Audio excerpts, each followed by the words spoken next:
The gentlelady from California reserves. The gentleman from Missouri is recognized. Thank you, Mr. Speaker. With that, we'd like to recognize the gentleman from Wisconsin, Mr. Duffy, who is chairman of the Oversight Committee. One of our toughest guys on the committee. He's got one of the toughest committees to be able to go after some of the issues that we're working on. With that, he's recognized for 2.5 minutes.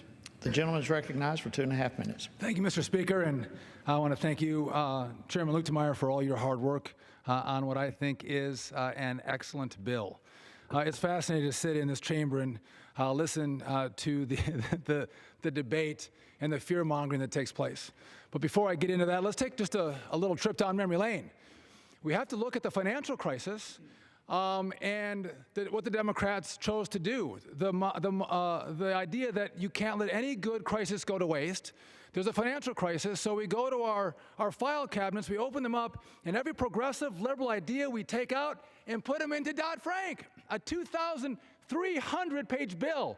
A bill that was written before the Financial Crisis Inquiry Commission even came out with their report on the cause of the crisis. So this is a very, very simple tweak.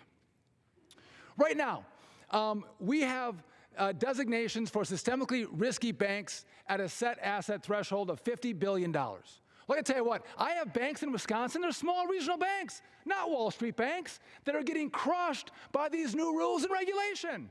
So all we're saying is, my friends across the aisle, you love the regulators. You think the regulators are awesome. We're trying to empower the regulators to look at the facts on the ground, to look at the interconnectedness and the complexity to determine risk, not just have a one-size-fits-all mentality. It's not one-size-fits-all. We're more complex. Banks are as different as people. Let's look at the complexity at every bank and make sure they can operate within their communities in a way that fits the risk to the financial system. And this gets back to the American people. Why does this matter? Why is this not just about finance and complex rules? Because if banks can't lend, or if they lend, you're driving up the cost of their lending, that has a real impact on the small businesses in my community, the families in my community that can't get a loan, or the loans they do get, the costs are going through the roof because of all the new compliance costs. The bottom line is, why do we want to have increased regulatory burdens on banks that aren't risky? Let's focus the regulatory focus like a laser on the banks on Wall Street who do need the increased regulation, but not the ones that don't. One size doesn't fit all. Let's work together. Let's modify Dodd-Frank. This isn't holy text. This isn't holy scripture. It didn't come down from the heaven on high. It can be fixed. It's not perfect. And even, again, we're going to say this all day, Barney Frank even thinks the threshold is too low. It can be fixed, and I look forward to working with my good friend, the ranking member.